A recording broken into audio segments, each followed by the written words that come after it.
देखिए सुरेन जी को बिना वजह व्यक्तिगत टिप्पणी करने की जरूरत नहीं। कौन सा तथ्य मैंने झूठ बोला है? आप झूठ पे झूठ, झूठ पे झूठ मुझे बता के जाइएगा कौन सा तथ्य मैंने झूठ बोला है, एक भी। और विषय से आप भाग रहे हैं। आप क्रोनिक कैपिटलिज्म भी ले आए, बीच में आरक्षण भी ले आए, पर कैपिटा इनकम भी ले आए। इसका मतलब आप विषय से भागने का प्रयास कर रहे हैं। और रही बात इसकी पर कैपिटा इनकम की, तो मैं दर्शकों से कहता हूं जाके चेक करिए पर कैपिटा इनकम में दुनिया का सबसे हाईएस्ट, सबसे रिचेस्ट कंट्री कौन है? सिंगापुर। सिंगापुर की कोई बहुत इंपॉर्टेंस है क्या? अब पर कैपिटा इनकम में तो छोटे छोटे देश, कुवैत है, सिंगापुर है, ब्रुनोई है, वो होता है। महोदय, अर्थव्यवस्था की शक्ति और अर्थव्यवस्था की क्षमता के साथ तय किया जाता है। आप भागे इलेक्शन के विषय को पर कैपिटा पे ले आए। और क्रोनिक कैपिटलिज्म आपके जमाने में हुआ। सरकार लाइसेंस देती थी कि यह उद्योग चलेगा या नहीं चलेगा, बताइए। पॉलिएस्टर रियॉन का एक्सक्लूसिव लाइसेंस एक ही कंपनी को दिया था कि नहीं? हेलो दोस्तों, आज के वीडियो में हम आपके लिए एक धमाकेदार डिबेट लेकर आए हैं जो कि आपको बहुत मजा आएगा। तो दोस्तों हो जाइए तैयार, क्योंकि इस डिबेट में आपको मिलेंगे तीखे तकरार और दिलचस्प मुद्दे। तो बिना देरी किए चलिए शुरू करते हैं आज का ये जबरदस्त डिबेट। ठीक है, इस वक्त कुरैशी साहब भी हमारे साथ आ गए, लेकिन आप 2 लाइन में सुरेंद्र जी इसका जवाब दे दीजिएगा। देखिए 3-4 बातें हैं। एक तो कोड ऑफ कंडक्ट लग जाता है सरकारों पर, अधिकारियों की आप सोचिए कितने बड़े पैमाने पर सरकारी अधिकारियों की सबकी इलेक्शन ड्यूटी लग जाती है। पूरे कामकाज राज्यों में, स्टेट में रुक जाता है, बीच में यहां कहीं वहां। एक साथ होगा तो पूरे देश के लिए, सभी पार्टियों के लिए फायदेमंद नहीं होगा। बिल्कुल नहीं है। आप जब तक एक चीज जान लीजिए, पहली बात तो सुधांशु जी झूठ पे झूठ, झूठ पे पता नहीं क्या क्या बोलते रहते हैं। डेवलप्ड मुल्कों की बात कर रहे हैं। अरे सुधांशु जी, डेवलप्ड मुल्कों का जो पर कैपिटा इनकम है ना, हमारे यहां हमसे 100 गुना ज्यादा है। 75 साल लगेगा अमेरिका का पर कैपिटा इनकम आने में आज के हिसाब से।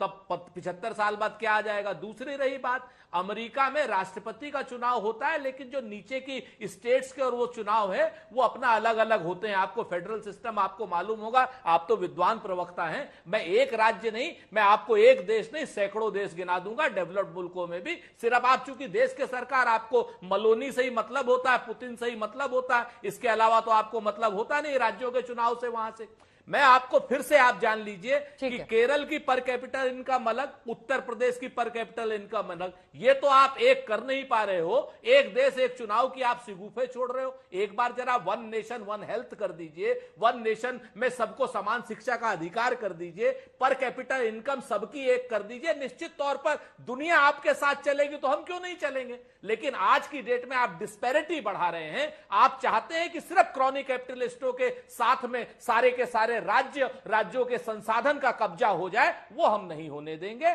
डबल ए को हम आपसे फायदा नहीं होने देंगे, जैसा आपने छत्तीसगढ़ में किया। छोटा सा जवाब सुधांशु जी, क्योंकि आप दोनों का ये फुटबॉल मैच रह जाएगा। बाकी मेहमान भी हैं और कुरैशी साहब के पास जाना है जी।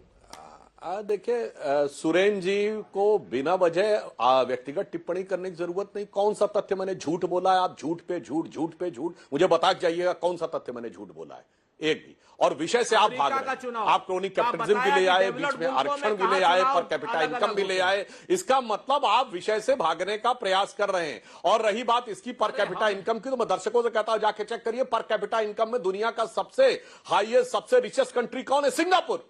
सिंगापुर की कोई बहुत इंपॉर्टेंस है क्या? अब पर कैपिटा इनकम में तो छोटे छोटे देश, कुवैत है, सिंगापुर है, ब्रुनोई है, वो होता है। महोदय, अर्थव्यवस्था की शक्ति और अर्थव्यवस्था की क्षमता के साथ तय किया जाता है। आप भागे इलेक्शन के विषय को पर कैपिटा पे ले आए। और क्रोनिक कैपिटलिज्म आपके जमाने में हुआ। सरकार लाइसेंस देती थी कि यह उद्योग चलेगा या नहीं चलेगा, बताइए। पॉलिएस्टर रियॉन का एक्सक्लूसिव लाइसेंस एक ही कंपनी को दिया था कि नहीं? कि बनाएगी भी वही, बेचेगी भी वही, विदेश में भी वही बेचेगी। कोई दूसरा बनाएगा तो भी वो टैक्स देगी। गजब का क्रोनिक कैपिटलिज्म। ठीक है सांसद महोदय, थोड़ा रुक जाइए। अभी भदौरिया जी भी बैट संभालने के लिए बहुत देर से बेताब है। कुरैशी साहब, मैं आपके पास आना चाहती हूँ और एक एक करके मैं प्रश्न करूंगी, जिसपे आप छोटे छोटे जवाब देते जाएंगे तो जनता भी समझ पाएगी। सरकार कोविंद कमेटी की रिपोर्ट पर कैबिनेट मुहर लगा चुकी है। विपक्ष कह रहा है ये अव्यवहारिक है। क्या वन नेशन वन इलेक्शन, एक देश एक चुनाव, आपकी नजर में व्यवहारिक है, मुमकिन है? जी बिल्कुल मुमकिन है। लॉजिस्टिकली कुछ प्रॉब्लम है, लेकिन इलेक्शन कमीशन के लिए अगर कॉन्स्टिट्यूशन में अमेंडमेंट हो जाती है, लॉ बन जाता है, तो कोई प्रॉब्लम नहीं। जो प्रॉब्लम है वो इलेक्शन कमीशन ने इस पे अलॉट ऑलरेडी की हुई है। वो उन्होंने क्या बताया है कि इसके लिए अगर 3 इलेक्शन एक के बजाय 3 इलेक्शन एक साथ होंगे हाँ। तो 3 गुना ईवीएम चाहिए, हम्म, 3 गुना वीवीपैट चाहिए, मोर सिक्योरिटी, मोर स्टाफ चाहिए। तो ना 3 गुना का मतलब समझिए कि 20 लाख मशीनें ईवीएम और 20 लाख के करीब वीवीपैट है। 3 गुना का मतलब 60 लाख, यानी 40 लाख मशीनें दोनों टाइप की मैन्युफैक्चर करने पड़ेंगी। ये एक दिन में नहीं बन सकती, ये 2 साल 3 साल इसको लगेंगे ही लगेंगे। और उसकी कॉस्ट भी काफी हजारों करोड़ होगी। कॉस्ट बचाने के लिए हम साइमल्टेनियस इलेक्शन की बात कर रहे हैं और इतना एक कॉस्टली एक प्रपोजल ऐसा लेके आएंगे, तो ये इन्हें में कंट्रडिक्शन लगता है। और स्टाफ वगैरह, ऑलरेडी स्टाफ जमा करने में हमको कितनी मुश्किल होती है आपको अंदाजा नहीं। आप अपने घरों में, अपने पड़ोस में जो स्कूल की टीचर्स हैं जो ये ड्यूटी करती हैं, रोती हैं बेचारी, और उनको आप 3 महीने के बाद दोबारा आप भेजेंगे। तो एक तो ये, दूसरी जो इस कमेटी में जो कमेटी की रिपोर्ट वो एक लिहाज से अच्छी है कि बड़ी डिटेल्ड है, एग्जॉस्टिव है, और उन्होंने हर किस्म की बात, अच्छी या बुरी, दोनों आर्गुमेंट पूरी सच्चाई से रिकॉर्ड करती हैं। तो it's a very good historical document. लेकिन जो रिकमेंडेशन है उनमें बहुत फ्लॉ है। सबसे पहली चीज तो उन्होंने खुद ही कहा कि जी साइमल्टेनियस इलेक्शन का मतलब हमारा एमपीज एंड एमएलए है, तो पंचायत नहीं है ना। एमपीज और एमएलए 544 एमपीज हैं, 4000 एमएलए है, 5000 लोगों के लिए आप साइमल्टेनियस इलेक्शन इसको बोलें, ये तो गलत है। और 30 लाख जो इलेक्टेड रिप्रेजेंटेटिव आपने उनको निकाल के अलग कर दिया।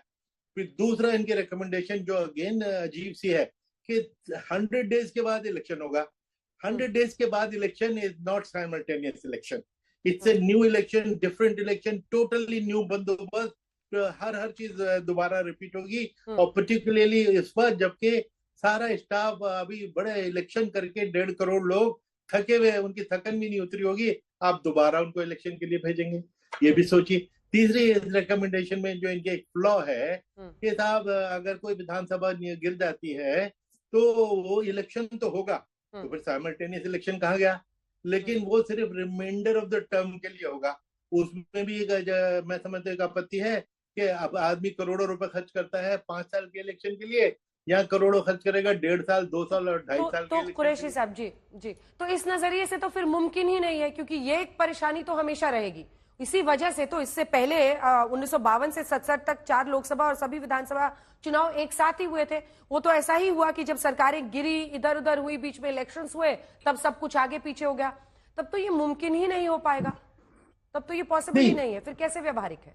बिल्कुल नहीं, आपने ठीक कहा, लेकिन यही चीज वो लोग कहते हैं देखो 57 तक तो भी होते थे, बिल्कुल ठीक बात है, लेकिन 57 के बाद ये अलग अलग क्यों हुए, वो भी तो हिस्ट्री है।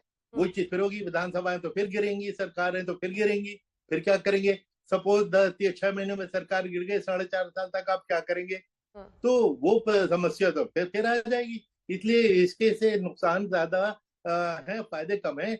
और कॉन्स्टिट्यूशनल अमेंडमेंट इसको होनी है, वो लोग सारी स्टेट उसको अप्रूव करेंगे नहीं करेंगे, अभी तो प्रॉब्लम काफी बाकी है।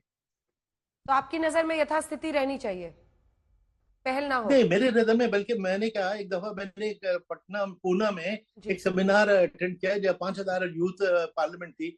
छत्तीसगढ़ के एक बच्चे ने बड़ी अच्छी बात कही, और उससे पहले बर्तरी मेहताब ने ऐसा ये कहा कि जनता से तो पूछो। तो और उन्होंने कहा कि जनता तो बार बार इलेक्शन से खुश होती है। और इधर इस लड़की ने कहा कि सब जब जब चुनाव आता है गरीब के पेट में पुलाव आता है।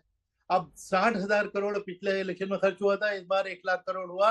ये तो एनीवे इकोनॉमी के लिए अच्छा है कि पॉलिटिशियन का पैसा गरीबों में, वर्करों में, इनमें रिसाइकिल हुआ बटा।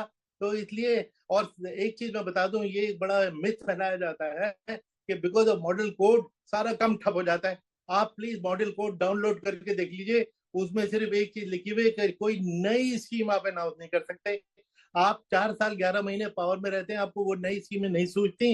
इलेक्शन से 2 हफ्ते पहले नई स्कीमें सूझते हैं, और फिर आप इलेक्शन कमीशन को कोसते हैं कि जी इलेक्शन कमीशन की वजह से काम ठप हो जाता है, वो नई स्कीमें अनाउंस नहीं कर सक रहा है। इसलिए कोई काम ठप नहीं होता, ये गलत है। और ये दूसरा, ये बताइए, आप नोएडा में रहती हैं या दिल्ली में रहती हैं, गाजियाबाद में इलेक्शन हो रहा है या सोनीपत में इलेक्शन हो रहा है, आपको कोई फर्क पड़ता है? सिर्फ इलेक्शन कमीशन बिजी हो जाता है? दुनिया, हिंदुस्तान में कहीं भी इलेक्शन हो या पॉलिटिकल पार्टीज को फर्क पड़ता है? जनता को तो कोई फर्क नहीं पड़ता। जो कि जी बार बार हो रहा है, बार बार काम हो रहा है, कहीं असम में हो रहा है, कहीं तमिलनाडु में हो रहा है। तो दोस्तों आज की डिबेट यहीं खत्म होती है। हमें उम्मीद है कि आपने इस डिबेट का पूरा आनंद लिया होगा। अगर आपको वीडियो पसंद आया हो तो इसे लाइक और शेयर करना ना भूलें।